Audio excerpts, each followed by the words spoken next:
This episode is brought to you by Vital Farms.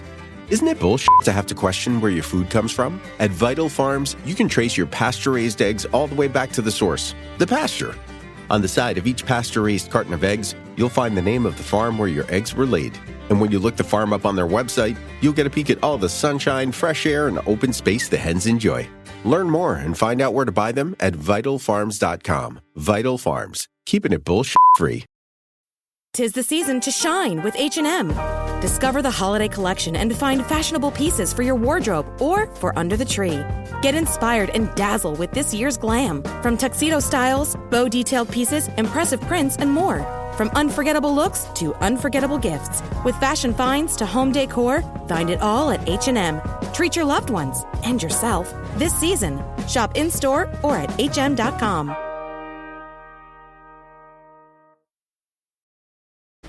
This episode is brought to you by Klaviyo, the platform that powers smarter digital relationships. With Klaviyo, you can activate all your customer data in real time, connect seamlessly with your customers across all channels, guide your marketing strategy with AI-powered insights, recommendations, and automated assistance, deliver experiences that feel individually designed at scale, and grow your business faster. Power smarter digital relationships with Klaviyo. Learn more at klaviyo.com/Spotify. That's KLAVIYO.com/Spotify. Welcome to the Human Capital Innovations Podcast, where your source for personal, professional, and organizational growth and development, where we share original research, explore industry trends, and interview executives and thought leaders from across the globe. We hope you join us often for practitioner-oriented content around all things related to leadership, HR, talent management, organizational development, and change management. Maximize your personal and organizational potential with Human Capital Innovations Podcast.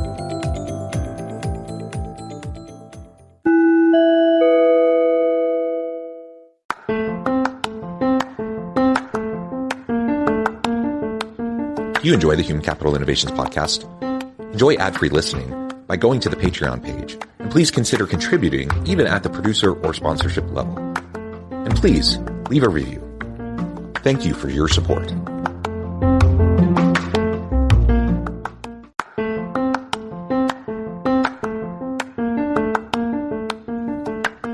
Welcome to the Human Capital Innovations Podcast. In this HCI podcast episode, I talk with Raj Grover about acquiring and retaining key top talent and managing a multinational team.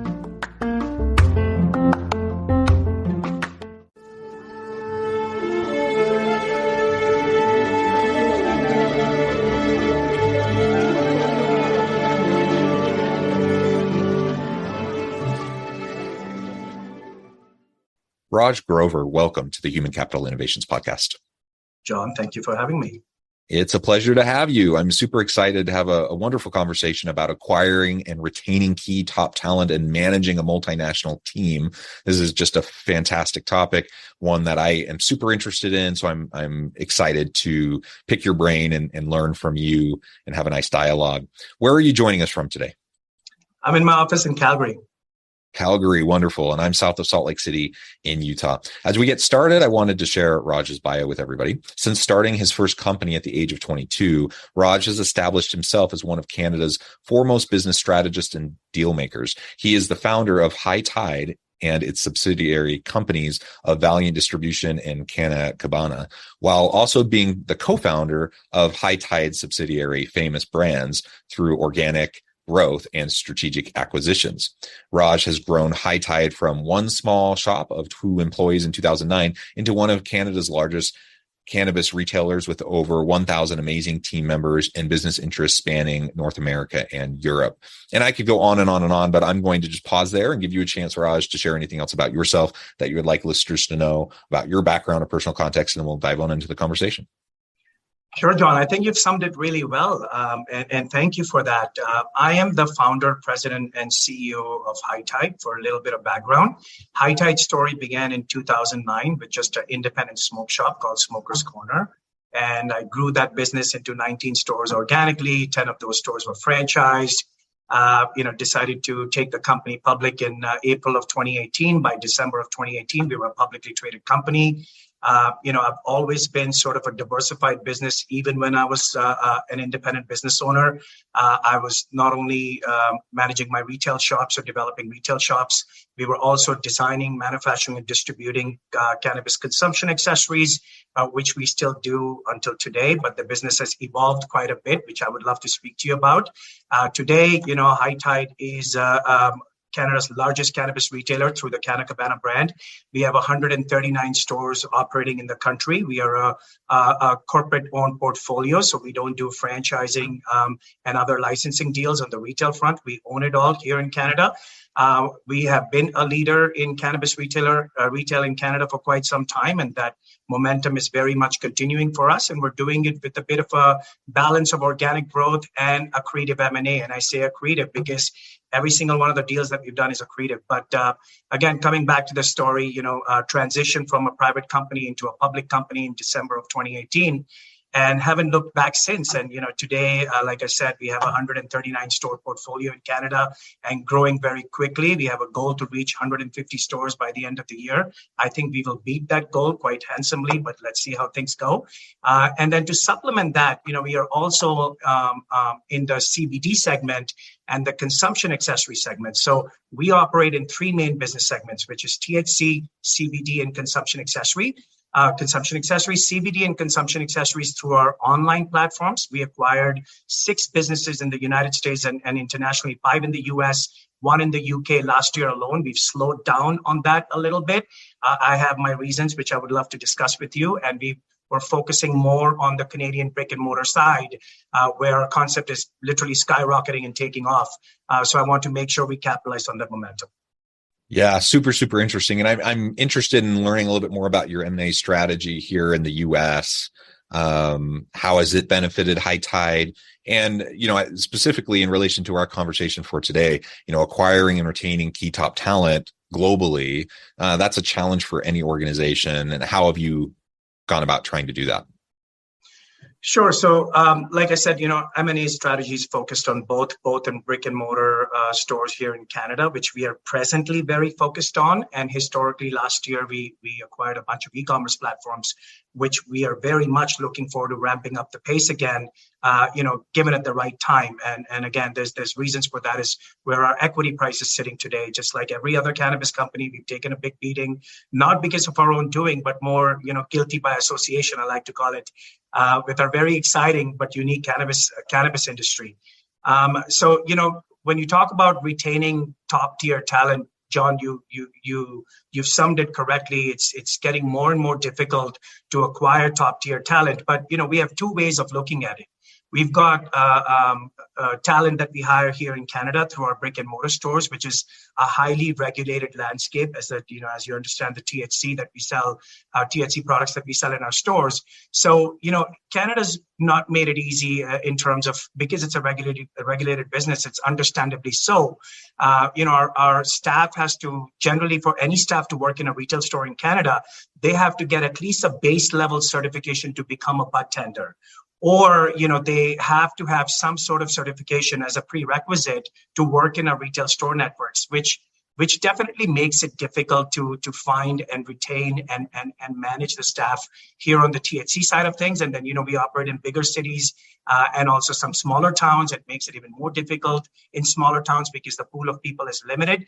But when you look at our international business, which is US, and then our international business in UK and Germany and Holland, we find it relatively easier to manage and retain talent on the consumption accessories front and the CBD front because those businesses are not regulated the same way as cannabis is. So it's a significant difference between the two. However, I think personally, we've done a great job as a company acquiring talent on both sides of the equation. And, we are over 1,300 people and counting today at High Tide. So very proud of it. Yeah, that's tremendous growth. You described 2 employees at one smoke shop back in 2009, I think it was, to 1,300 employees. That's fantastic. And anytime you're scaling, in that kind of rapid pace. It brings with it all sorts of challenges. And you've highlighted the regulatory market, like all these different pieces that just add complexity to the situation. And I'm curious what you've seen over the last couple of years, just in relation to the shifting labor market. I mean, right now it's hard for everyone to get good talent. You have extra layers of complexity and challenge, I think. So how have you gone about trying to do that in retaining, the certified people, the top talented people, to help your organization continue to scale and grow?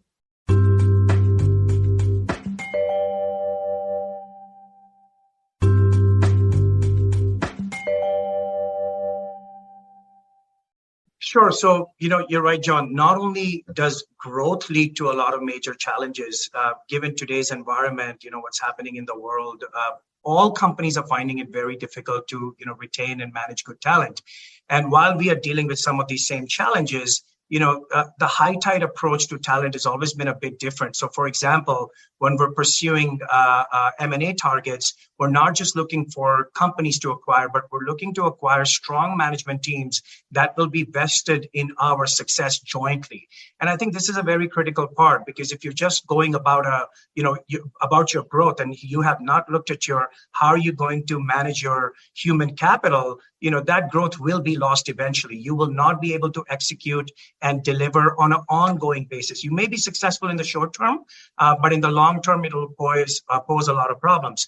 So, we've always paid attention to that part. And then again, our story, our execution, our diversified ecosystem, we're a very differentiated ecosystem in cannabis. Like I said, we deal in THC, CBD, and consumption accessories. We have brick and mortar stores, and we also have e-commerce platforms that is very attractive to a lot of industry participants. So that helps us attract good talent as well. And then, last but not least, our discount club model through our Canna Cabana stores is extremely loved by our customers and our staff. So that also helps us attract and retain great talent on our brick and mortar storefront. Yeah, that's super interesting. And so one of the other questions I had about just the human capital side, I mean, there's a lot we could dive into there. So I'm happy to see this conversation go any direction you would like it to, from the scaling standpoint, the human capital standpoint. There's just so much there that we can discuss. But I'm wondering, with High Tide, and then you have the subsidiaries, and you have this multinational team, how have you worked to integrate and have your people at different subsidiaries, companies working effectively together, especially as you're continuing to scale and grow? So, look, we've always been a diversified cannabis ecosystem, right? We didn't just have the smoke shops or head shops previously. We were a franchise model. We had corporate stores. We were designing and manufacturing accessories. We also had an online component to the business, and that has just grown a lot more widely today. And that has become into an international business today. We operate in the UK. We are now in Germany through our Blessed CBD business. We also have an accessories warehouse and a CBD fulfillment center out of Amsterdam, which is a grasscity.com business. So having the experience since 2009, to grow these businesses and become a vertically integrated ecosystem and a diversified ecosystem, I have learned to manage. And, this is not me alone. This is, we have a top tier senior team that is always at the helm of retaining and finding and managing good talent. And we've done that quite successfully, one, because of my business experience in the past, and we've already been this diversified cannabis ecosystem. And second, we've clearly seen that division, like I mentioned, in opportunities to retain good talent on the THC front versus not so regulated businesses like the CBD and the consumption accessories. So put together with given our past historical experience and our unique diversified ecosystem, which is a very exciting and dynamic workplace to work in North America. You can look us up. We're highly differentiated from the next cannabis operator. I think all in all of this helps us with the experience, with our diversified ecosystem. It's helping us really, retain and manage top-tier talent. If we're going to unpack this, the challenges of scaling and having this multinational team, different subsidiaries, as you've looked to attract and retain good people, great people, what have been some of those biggest challenges and even setbacks that you've experienced, and how have you worked to overcome them? So, like there's always challenges. Like I said, there's prerequisites in Canada for bud tenders to work in our stores, or for district managers, regional managers, area managers. They all need this certification prerequisite to take place for them to work in our stores. And this is challenge. It's challenging for any companies or any industries at the moment to acquire this talent, but it's compounded in cannabis, right? Like if you look at the cannabis business, the pool of candidates that are interested in cannabis is already smaller than, let's say, mature retail industries and broader retail industries. So we deal with the same kind of challenges that other industry participants deal. But I think identifying this problem and nurturing good talent right from the start, and keeping the good talent and keeping them in the culture and giving them a pat on the back when they deserve it, and calling the team out and giving them a shout out with all of the progress that we have made, instills this culture within all of us that we are one family and we are one company. And that is, I would say that is at the top of the pyramid at High Tide, on how much we instill these values and how much we care about this culture. Culture is most important to me. You cannot build a national or an international empire without having the support of your people. We are nothing without our team, and we are very, very clear about this. And this comes through when I speak to my team. This comes through to when our other senior leadership speaks to our team. And this is why, John, so far so good. Fingers crossed. We are not we don't find ourselves in a crunch that we can't find people, and it's becoming really, really difficult to handle our business. We've not hit that moment yet, but I'm hearing this in the industry. I hear this on a daily basis on how, even from our HR leaders here in Calgary, on what the reality of the situation is and how fortunate we are, in managing our own human resources. One of the things that I can tell you about that is different from maybe other cannabis companies, is that we have a very strong compliance team, and we have a very strong government relations team that also monitors these regulatory changes in real time. So as these changes are coming, like the certification requirements, etc., we're able to be nimble and agile to move and change our hiring practices if needed. And we've done that in the past. So I think just being on the pulse, being on the ball when it comes to managing your human resources and instilling that strong sense of culture is the only way companies can get through in this difficult time and place yourself successfully for the long term.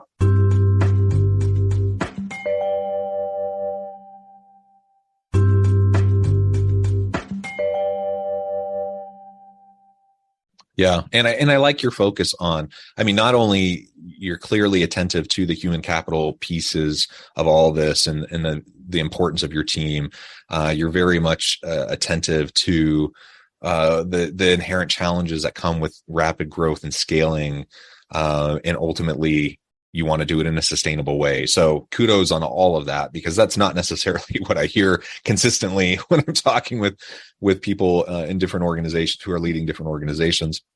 And in fact, there's one organization, I won't name it, but an organization, a tech company, large company that had scaled, year to year growth, revenue growth, like off the charts, but year to year people growth, like in the 200th percentile, like year after year for like 5 years straight. Like it was crazy how fast they were growing. And all that was wonderful. And they would go on industry panels and talk about the success of their organization and all these different really positive things. And then one day I open up my LinkedIn and I just see a notification about this company, and they're laying off half of their workforce. So they scaled so rapidly that it just wasn't sustainable. They just couldn't do it. And, I had my reservations, but it seemed like they had their ducks in a row and they were doing a lot of good things. And ultimately it caught up to them and they just scaled too fast. It wasn't sustainable. And they had some major pain. And sorry to say for many of their employees that they, had to go find another job. And so we can't highlight enough and emphasize enough the importance of just being super attentive to these issues, and scaling and growth and all of that is fantastic. I'm all for companies strategically growing and adding value to the market in a meaningful way. but let's make sure we're doing it in a way that makes sense, so that we're not chopping off our own foot, in the process, because that can easily happen. John, I could not agree more. I mean, there's two sides of the equation, right? One is growth, running your business. But what is the opposite side of the equation? You have to balance it out. You have to know exactly where your payroll needs to be as a percent of revenue. These things are easier said than done. But if you don't know that and you're just saying, I'm going to grow tenfolds and I'm going to grow tenfolds with my people too. Sure enough, you need people to run your ecosystem. Look at us. We have 139 stores and counting. We have a goal to get to 150 stores, and this can't be done without people. We need 8 to 10 personnel or retail staff minimum to service our stores that run in mostly two shifts. And you need this personnel, but you need to have a business strategy. Is your concept working well? Are you actually generating cash out of these stores? Can you sustain your labor in these stores? You can't just blindly do these things, because what hurts equally is to let people go eventually. Sure, as big companies, you can hire and then you can scale down, but you're also playing with people's lives and you're wasting your own time and your management team's time that also gets frustrated with these things. So, look, and I will not say that we are doing things perfectly, but we definitely keep our eyes on the ball and our hands on the pulse. We know what is going on in terms of how much labor do we have at any given time. What does that look like as a percent of revenue? I regularly monitor this on a bi-weekly basis with my senior team, and we keep on it, and so far so good. We managed it quite well. If you look at our numbers, our G&A, our payroll, our wages, salaries and wages as percent of revenue, we're a value-focused retailer. It's even more important for us to really pay attention to how we are managing our labor line. But on the other end of the spectrum, pandemic-related issues, just what's happening in the world with supply chain, a lot of the mindsets for people changed after the pandemic, and things are not perfect for any company at the moment where you can align your payroll perfectly to where your growth is. But I will say that you have to do it to the best of your ability, and you have to keep your eyes there, because running a business is so many things, right? You're wearing so many hats. You need to look at your sales. You need to look at your margin. You need to look at your locations. You need to look at your competitive landscape, all of the above. And most importantly, you need to look at your payroll. On what does that look like? You can't understaff your stores. You cannot overstaff your stores. So I think we've got a good balance going, John, but you've emphasized on a very important point. What is the point of grow, hire, and then get rid of, a bunch of people and then, put them on the wrong footing, and they have to start all over again. They have to worry about their career again. So a stitch in time saves 9. That's what I always say. So be focused on what you do. Yeah. And I suppose that's a healthy thing to just always recognize and remember that, things can go really, really well until they don't. And then all of a sudden, you're scrambling, and that's what happened with this other organization. Things happen out of the blue. Like, not many people thought a global pandemic was going to completely transform the global economy and the nature of the way we work.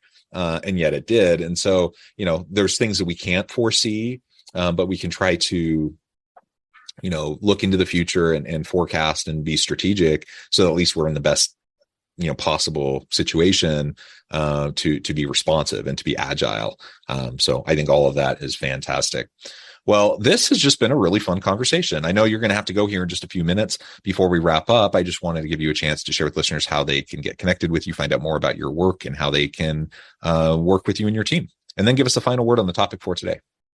Sure. So, well, first of all, thanks again, John, for having me. Really appreciate it. It's a very meaningful conversation that we had today. I would love to say this to your listeners that, I'm actively building High Tide. I'm very serious about my business, and I'm not very active on social media, but Twitter is the one platform that I am active, and I mostly or almost exclusively use it for business only. So if investors or your listeners want to reach out to me, Twitter would be the best. At Raj Grover Hiddy is my Twitter handle that they can reach out to me on. And again, appreciate the conversation. It's a very meaningful conversation. And I would just leave your listeners with the same thought that, if they're looking to build a business, your team is absolutely your backbone on how your business will actually end up doing. It's your people. You can have all the greatest ideas in the world, but if you don't have an excellent team on executing those ideas, they practically go nowhere. I say this all the time for a reason, because I recognize this myself. This is not a one-man show story. This is absolutely a team getting behind you. And you also don't want to mismanage your business in terms of miscalculating hiring. Payroll as a percentage of revenue is very different at 11% versus 19%. It can destroy your entire business, or it can make your entire business and put you on a really solid footing. So, that would be my advice to your listeners, that pay attention to that line, take care of your team, treat them as you would want to be treated. It starts right from the top, starts with the leader of the organization, and then trickles all the way down. So, these are my final thoughts on the subject, I would say. Wonderful. Raj, this has just been a real pleasure. I encourage listeners to reach out, get connected, find out more about what Raj and his team can do for you. And as always, I hope everyone will stay healthy and safe, that you can find meaning and purpose at work each and every day. And I hope you all have a great week.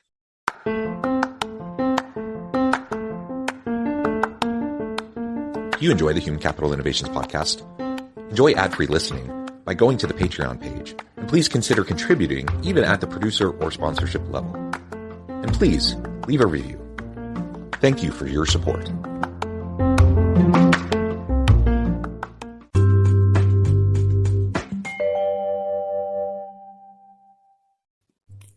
Thanks again for joining us for this episode of the Human Capital Innovations podcast.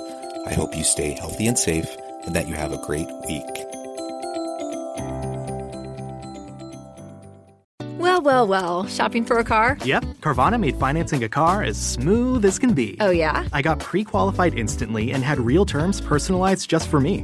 Doesn't get much smoother than that. Well, I got to browse thousands of car options on Carvana, all within my budget. Doesn't get much smoother than that. It does. I actually wanted a car that seemed out of my range, but I was able to add a cosigner and found my dream car. It doesn't get much... Oh, it gets smoother. It's getting delivered tomorrow. Visit Carvana.com or download the app to get pre-qualified today.